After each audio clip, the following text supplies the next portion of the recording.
Greetings, all praise the King. Welcome to Eyewitness, an eye with an eye, where we reason to discover the truth.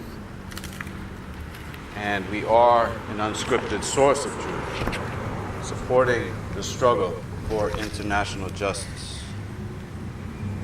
So, we have our note card today for this topic. Contains much information that we do not choose to overlook. So therefore, to get the most comprehensive study, we have some notes. Nevertheless, this is not script. Today's discussion is on the beast state. Because that's what it is.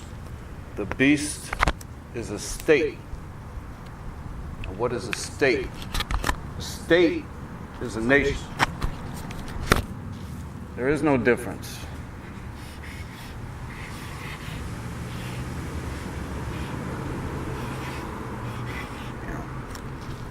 When the scripture refers to this beast, it comes to make war against the king.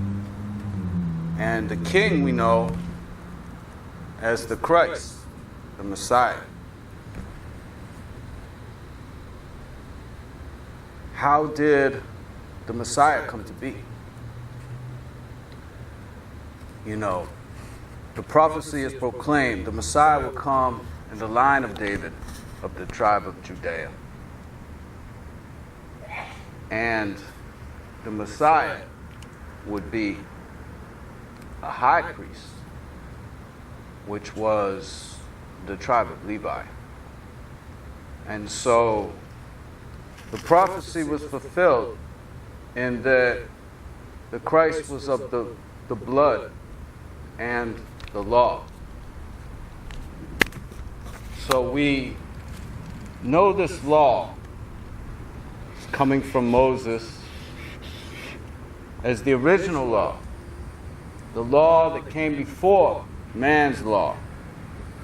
Now you have this law, the little law, that which is not of the original law.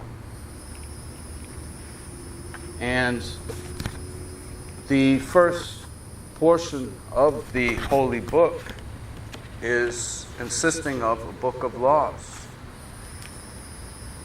Some call the Torah, some call the Pentateuch, if I can pronounce that correctly. But nevertheless, these were the first 5 books that were written by Moses,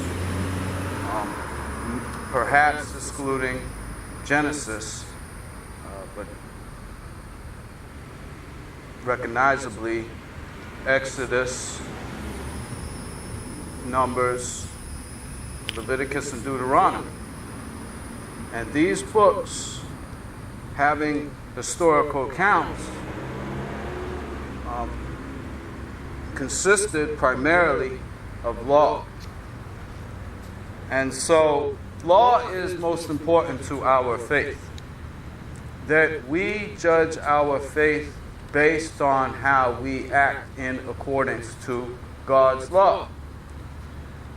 In the ancient Ethiopian law, the kings were required to be held to higher standards, to follow more stricter laws.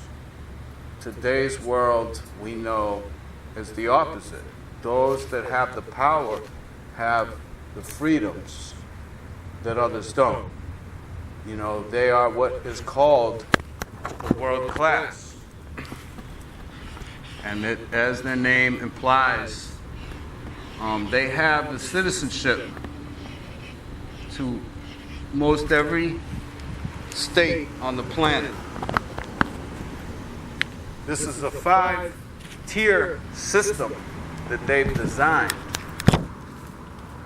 in the sense that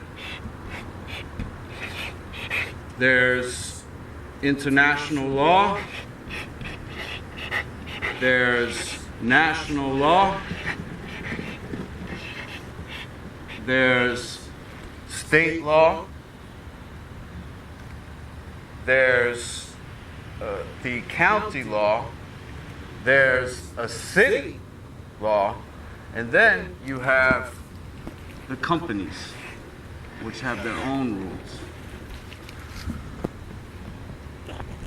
This is what governs over most people. Now, I say most because when you're born into the world, you have no knowledge of what is going on here. You don't actually get presented with a piece of paper specifying what is happening. So there's nothing that you have signed up for. Therefore, you have the right to choose what law you decide to follow. If this doesn't mean anything to you, then perhaps this law is the one for you. Yet if you think that there may be something wrong with this law, then you can also choose another form of law. Now, as far as I know, there's really only two forms of law. There's a civil law and there's a religious law. What they have is a civil law, and they can also give it other names such as common, which tells you in itself that this is designated for small people. When the royalties have a sovereignty over this common law. If you do some research, you'll find that there was different benches. There was a in the English after the medieval ages, what they call Renaissance or whatever.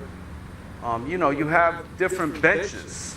So you based on who it is to be heard, you would have a different appointed judge or panel. What binds these people is their oath. And similarly, at least in this thing they call the United States of America, they have two different kinds of oaths. A common oath, the one that you see when people raise their hand and swear to tell the truth. And then they have an oath which is a fraternal order that consists of their people, what they call the officers. This oath means more to them than this. This oath, we have discovered, means nothing. And if you think about it, you'll discover that this is wrong. It's a form of a pagan tradition that somebody would actually place more value in truth because they raised a hand. And believe me, you've got to raise a hand. You can't raise, they'll tell you that you have to raise the right hand, not the left. So this is superstitious. And if we can see that people have done this and lied, but gained acceptance or trustworthiness from people because of this oath, then we know that this oath really functions in reverse of its intended purpose. Well, we say it like that because we know the intention really is to give the officers more credibility by doing this. And nevertheless, it will, I guess in the eyes of some, function as, a checkpoint, that they will honor, or they'll feel like it will be a curse. It's hard to see if this is really relevant to today as much as it was in the past. But certainly some people, when they raise their hand or when they put their hand on their heart, they really think it means something. Because they actually place legitimacy in that which they are worshiping and serving. This is a form of worship. And the legitimacy, again, would be in what they call a government. Now, we've got to say it like that because, again, you have the choice to decide, is this right, is this wrong? If it's wrong, then you have to determine, is this legitimate? And that's up to you. Frederick Douglass says, supply conceives nothing without demand. You can't expect to have a structure standing if there's no support. How do they gain support? Well, they get people to raise their right hand. They get people to put their hand on the heart. They get people to cast a ballot. They get people to say, we are a part of this nation. They get people to say, we are American, for example. We are English, British, or we are whatever they call their state today. The defining symbol of the state is the flag.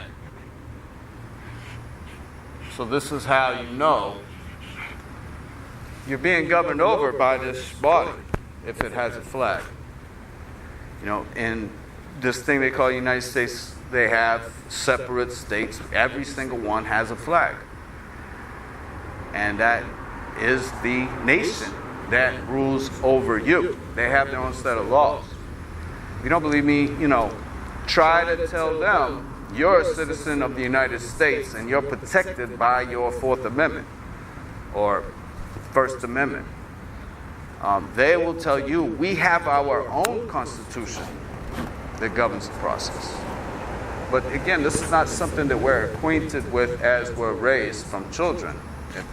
To say the Pledge of the Allegiance doesn't add to it, hey, there's also states that are really the ones that will govern over you, and they have their own underlying structures, the counties and the cities, which will do the same. Now, really, most people's activities are influenced by the companies that they work for. So that takes care of most of any resistance that might come out. You see today with the vaccine, the companies are firing people. So their government didn't have to come in and say, hey, you got to take this or die. Well, yeah, they did say that, didn't they? But they're not saying that, we're going to mandate this. They're having the companies do it. This is important because you have to know that today's world functions far different than it used to. And that you've got this privatization, whereas the governments are awarding contracts to companies, and they're basically all in it together. It's what you would call crony capitalism.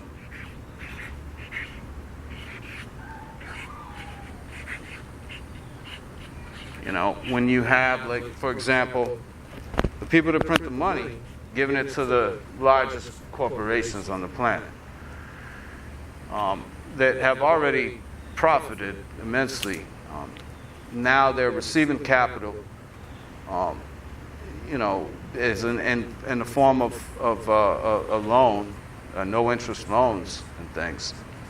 And this is all designed to increase particular activities that those companies are engaged in. You have this NASA's, the space department that's working with these private companies today. So they're going to, all the research they developed, materials, resources, connections, are now given to these private companies who are, able to disguise or to conceal their operations. The idea behind a true government is something whereas people are aware of the inner workings. You pay tax money, and you should expect to have some services, and you should expect to know what it is that you're giving your money to. What are they up to, let's say? But if you have private companies running the show, there's no requirement underneath their system of rule to disclose information.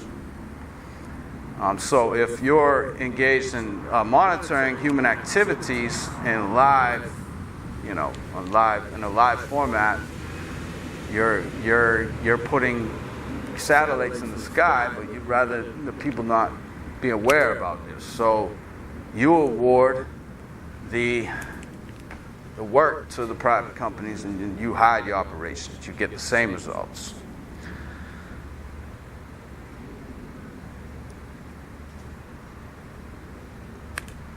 Now, another defining factor of this is their secrets. As we just talked about with the privatization, the idea is to conceal the information. So the system that we're in is a system of secrets. It really amounts to anarchy because there's no difference between having no laws and having laws that no one knows.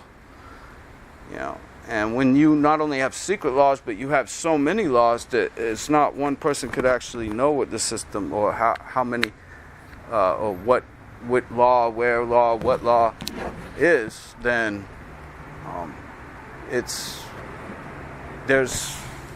you tell me. When the laws are being interpreted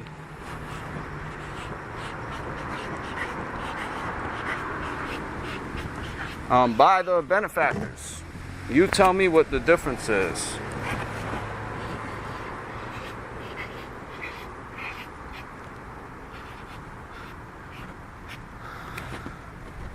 So the system, the laws are designed to be able to be manipulated.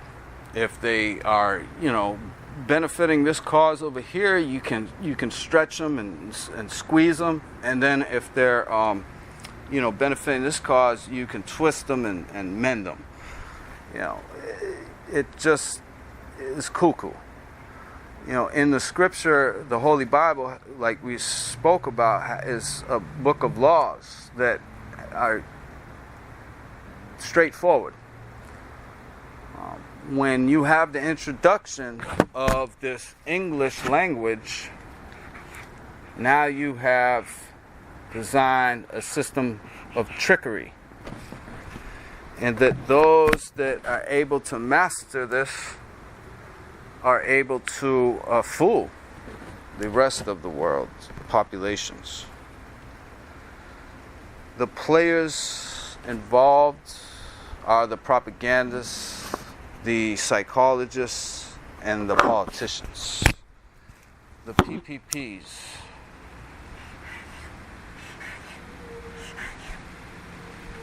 So you could say the pro, the psi, and the poly. Now, that's how those that work within this function. They function as propagandists because this is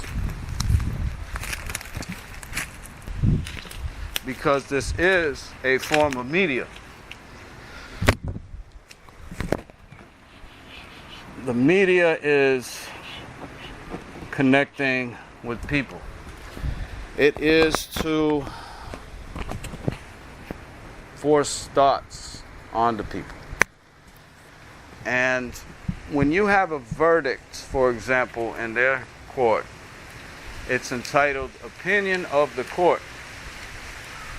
Well, you could rephrase that to say framing of the world class. You know, the court, world class, what they are involved in is depictions.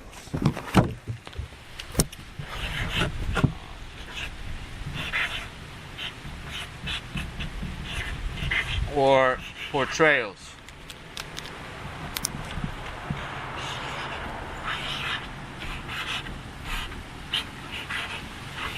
They're looking to display people like such. Sometimes positively, if they're one of them. Now, they're not going to come out and say, hey, this is one of us. Most likely the person will look like a rebel, an oppositional figure. However, the result will benefit the world class. So if you have a case, for example, like David Koresh, where their system, government, military came into the compound and toppled it using tanks and caused a fire by knocking the wall down of the room that contained the arsenal. You know that the tanks were the reason why the fire was caused, but the framing is portraying this leader, David Koresh, as being the instigator, the one that lit the fire. So just one small example. I mean, you could go on down the line, and you can go from the verdicts to the newspapers to the television to the internet, and all it really amounts to is a portrayal. These generally will paint progress for themselves, the benefactors, while attempting to destroy the reputations of those that are deemed to be adversarial to their cause.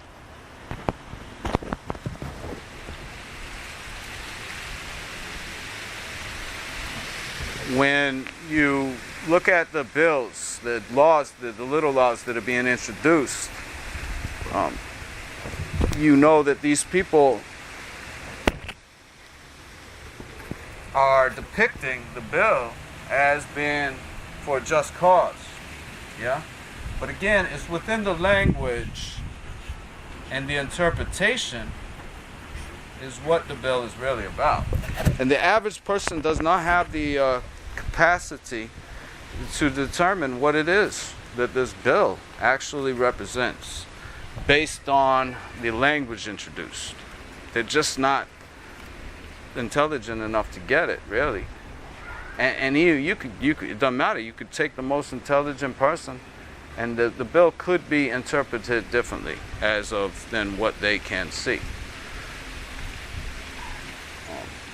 When you have these bills, they function a lot like the newspaper headlines, whereas the title is very important, almost the most important, and because it's the first impression that the person gets of the story. So the same thing with their bills, as they'll title them, Freedom 1, 2, 3, but then if you read it, it says everybody get locked up on Saturday.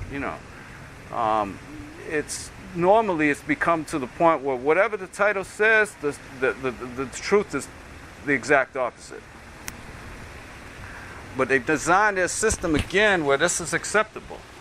The Patriot Act. We're gonna go spy on everyone. It's acceptable. It's a selling point.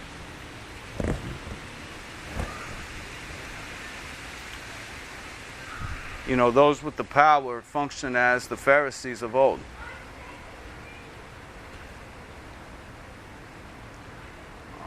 They feel entitled to their positions because they think they've been anointed. And they've been anointed precisely because of this oath, this worshiping of their pagan gods. Now, these bills, as we've talked about, give them the tools to benefit while stripping the common people of their freedoms. Most of it's psychological. So if you can balance it out and show people, like, for example, another world on the screen, and give them a moment to make pretend that they're not in the reality they're in, then what would be the difference? In other words, if you can convince people that you're honest and they believe you, then why would there be a need to not lie? That's kind of what they'd be thinking.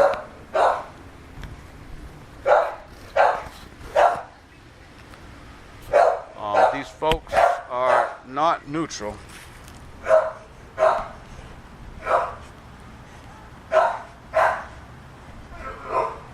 They work for the world class, as we've discussed. When you go into their judicial industrial complex, you'll find that the people involved are getting paid by the same source.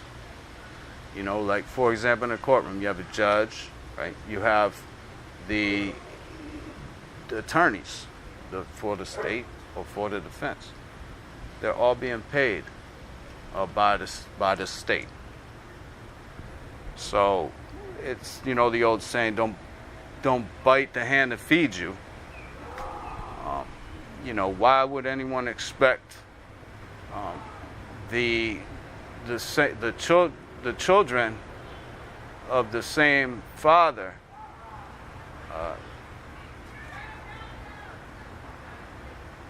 to, you know, stand for another family?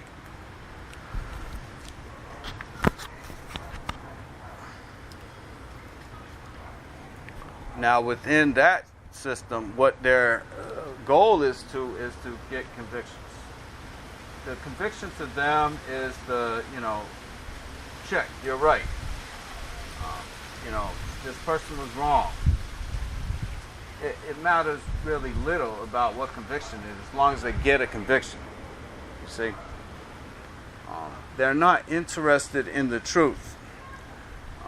If they were interested in the truth, then they would take every case to trial, because then the most information would be disclosed.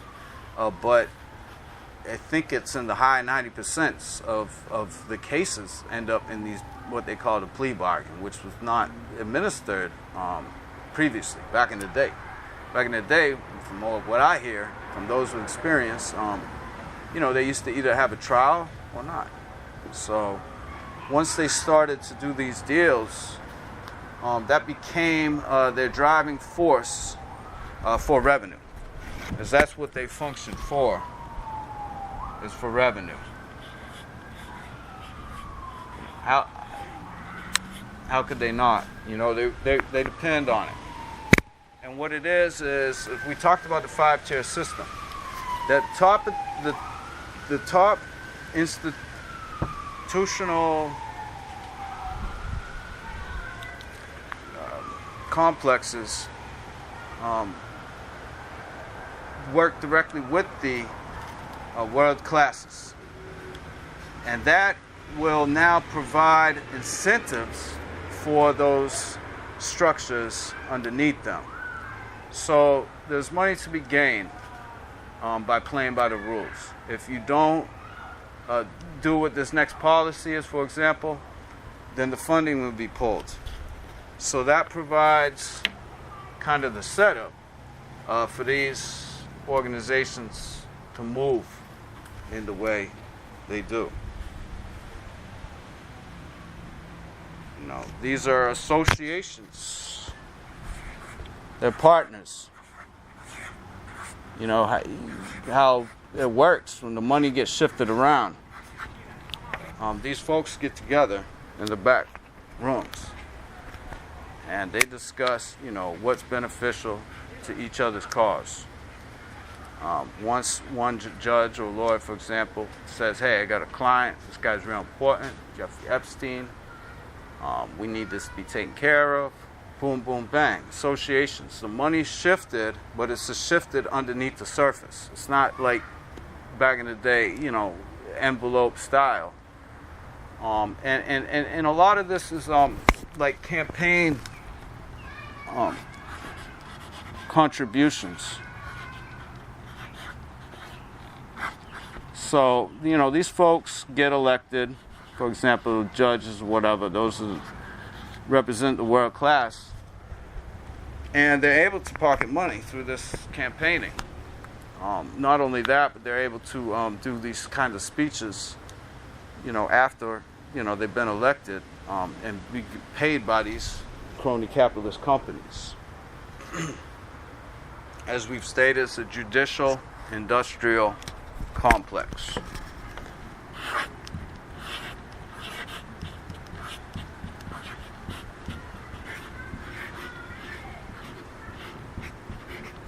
They're there to make money. They're there to gain power. They're there to pursue property.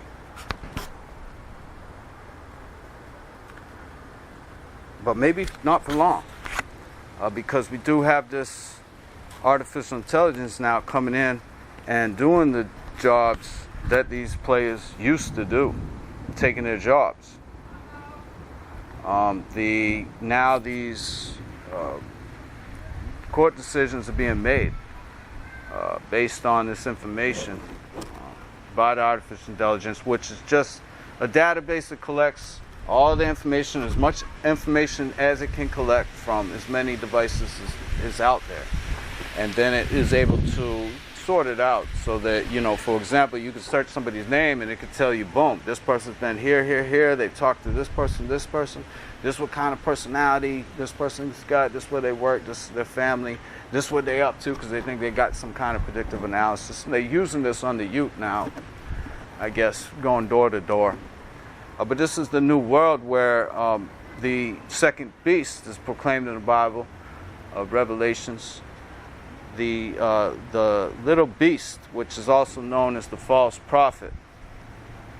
The false prophet, because again, it's prophesying, saying it can predict the future. It's cast into the lake of fire. Now, it gives power to the first beast. And Babylon, which is the highest god of those people, being the city itself, that is what is developed with man's hands, if we think about the Tower of Babel, and trying to reach the heights to be able to monitor all the activity on the earth, is riding on this beast, which is their little law. When we talked about this oath and how it's tied to this thing they call the Constitution. This Constitution is supposed to take the place of the Ten Commandments. Yeah? They call it the Bill of Rights. They say it's the bedrock of their democracy. They say democracy. Democracy. So that's the foundation. Any true government must be built on a foundation to withstand. But it must be a solid foundation. Their foundation has remained intact because there's enough people that believe in it.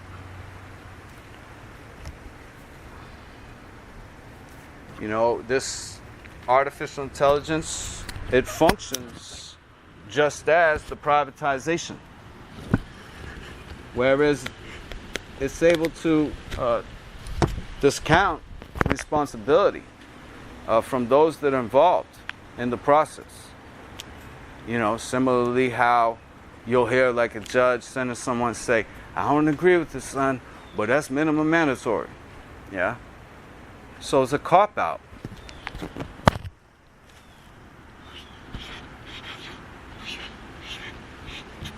Now, nobody has to be accountable anymore. People just hide behind their screens, push the buttons, boom, somebody gets blown up over here.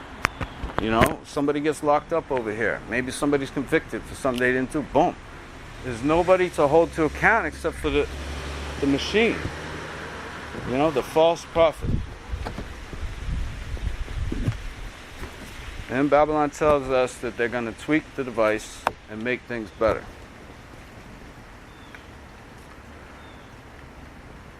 You've got a prison workforce. You know, when they instituted this thing they call the 13th Amendment, yeah, they made people slaves underneath their system that chose not to follow the corrupt rule. Now this is a form of acceptable involuntary servitude. And there's plenty of money to be made. We've talked about the betraying. You know, it's a brand and stage, or rather a stage and brand with their media. So we've talked about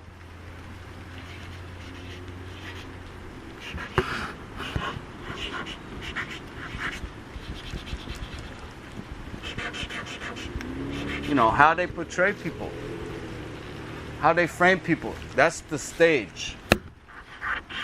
The stage is not just what you see, but it's the setting thereof. It's not just the characters running around, it's also the backdrop. And they're looking to affect the way that people think about this particular issue, person, object. So it's a stage and brand operation. They use titling. We talked about the bills. We talked about the headlines. If they can portray somebody as hating women, if they can portray somebody as a terrorist, if they can portray somebody as calling themselves a sovereign citizen, stuff like that, then people believe it. Oh yeah, hey, why would this big newspaper say something about somebody if it wasn't true? It's that shock and awe. We've talked about the institutional model. When the disciples went into town and saw the temple and marveled, at the magnificence of the structure, and the Christ scolded them, I would cast that down in 3 days. So you have this kind of shock and awe. When you've established yourself as the state, the crony capitalist connected to the communication channels, people are willing to believe, because the other thing is, who else is out there, for them to see? These are the only people. This is the only state, like, for example, that you're governed under. This state, that nation. We've talked about the state, the oppositional staging. Well, here's another example. The state and the nation pretend to be opposed to each other. Yeah? But you can use this vaccine, right? This coronavirus thing, to see that these people are not what they say they are. They actually function for the same purpose, for the same goal.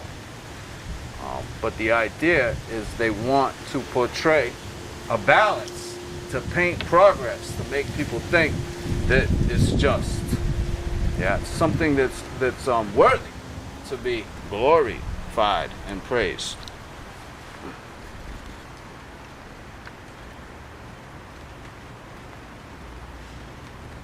The betrayals, like with the mug shots. This is propaganda. The last time this man was arrested, they used an old mugshot instead of the recent one. Why would they do that? Well, because the expression on my face was different. When they get you up at 2 o'clock in the morning from your jail cell and tell you, oh, we think we got something on you, we need to get a picture of you, or whatever, try to get you in a bad mood so that you show a certain face. That's the face that will end up on their internet.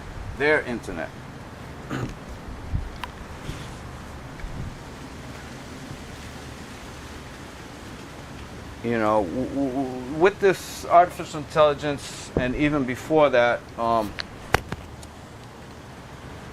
these people are able to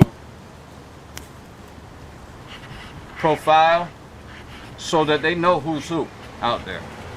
And they know who's on their side, especially now, This thing right here does it for them. It's too hard. I think, people do change their minds.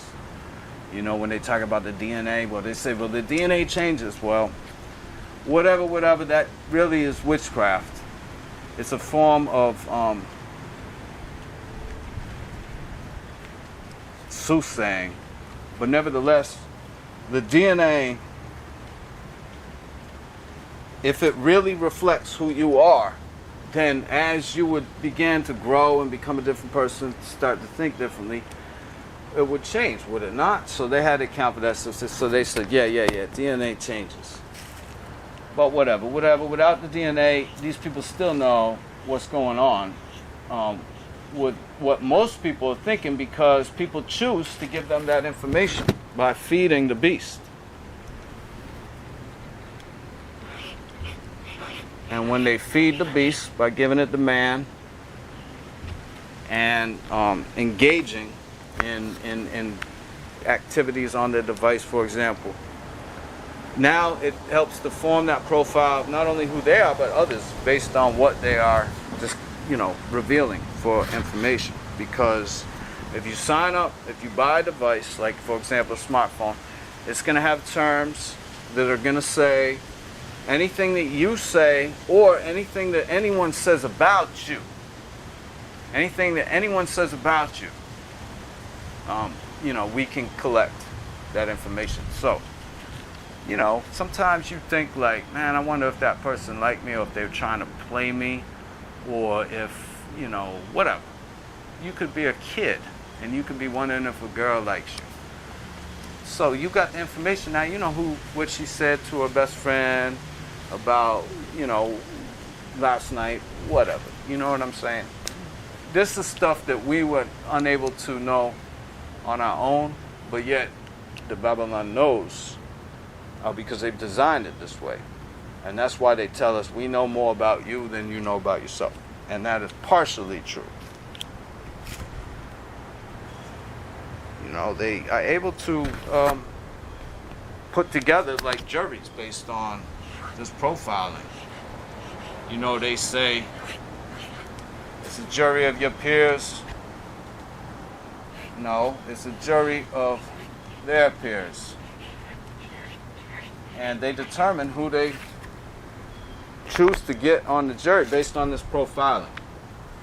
They know who the person is, who they work for, what color skin they got, and so on and so forth, to today, where they're able to pinpoint the personality traits. So when they're able to do their jury selections, they're able to choose people, like they don't allow felons, convicted felons. So that's one way that they're discriminating against a group of people. And when you do the selection process, you may find, if there's a prospective jury member that does not think that the system or the structure of the courts or whatever is just, then that person be eliminated from possibility by the judge. So if somebody says, I'm not sure if cops are really honest, boom, the judge will get rid of them. They won't even allow you to have that person on jury. But if the same person said, I think cops are honest, they'll be able to stay.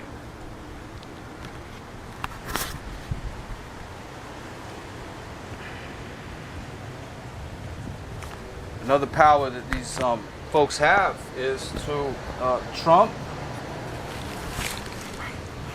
or even falsify charges.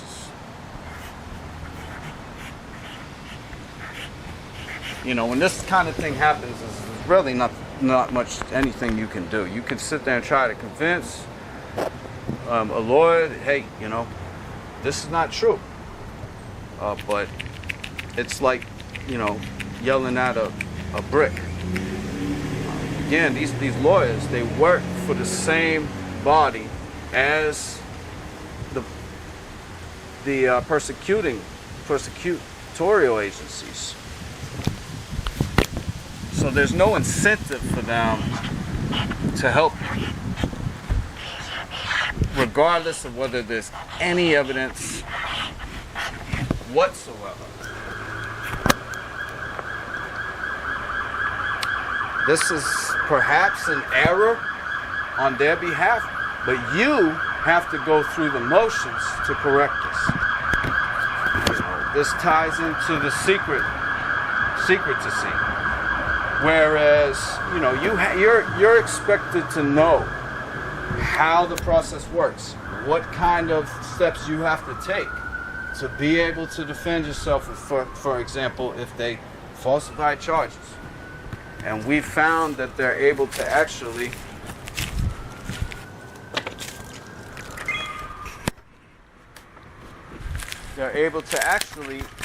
increase the penalty to also not just falsify the charge, but falsify the penalty.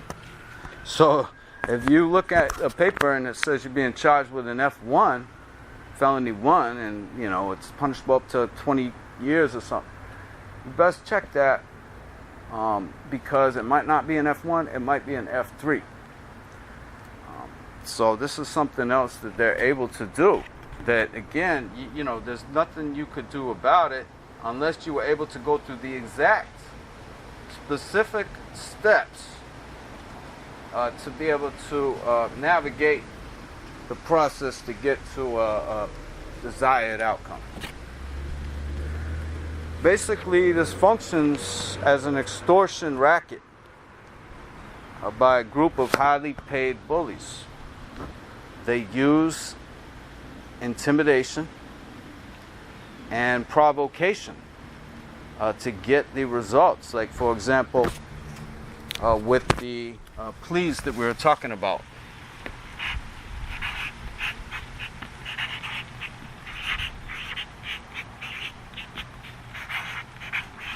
If they decide that somebody is adversarial to their cause, instead of taking their life, you know, they can attempt to make the person go crazy by provocation, by intimidation, staking out the person. Everywhere the person goes, you've got another undercover with the glasses and, you know, a bandana. And this just, there's nothing that you can do about it. Where are you going to find a person that you're going to go to and say, hey, the cops are following me around everywhere. They're harassing me. You see? If you take a picture of these folks, you know, and we've got our evidence,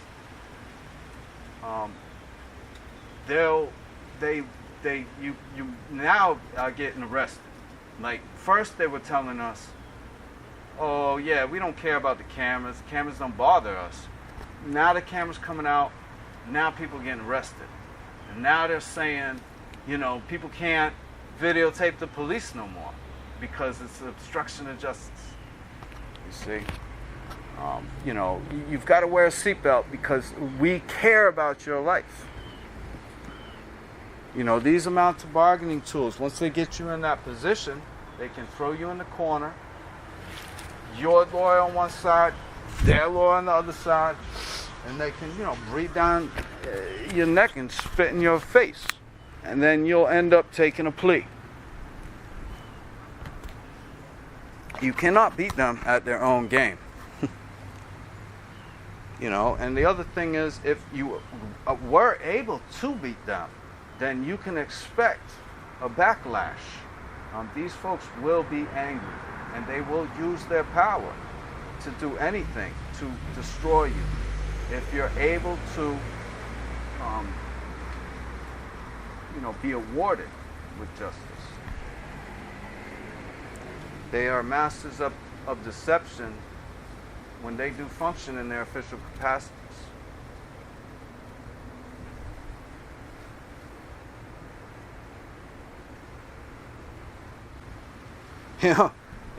When we talk about falsifying information, and if something like this would happen to you, most people think, oh, that's great, man. That's a lawsuit, man. Go get a lawyer, It's like, would you go into any store that you've never been before, yeah, and pick something up off the shelf that you've never seen before, yeah, and know that product, might be a food, is going to be good, that you're going to like it, that you're going to want more. You know what I'm saying? Nobody could expect to go to a mechanic and say, I want my car, I need to get my car fixed. You just moved into town, you don't know this person, you're hoping it's somebody honest, but you can never expect that you're going to get a good outcome. They expect that you're going to just go find a lawyer and this person's going to be good for you. You don't, they're not cheap. You can't just pick the lawyers up off the shelf and, check the ingredients on them. You got to choose one, and that's all you got in their system. Although this is the event that may affect your life the most out of any. You got one choice on the shelf, baby. Pick one. Eeny, meeny, miny, mo.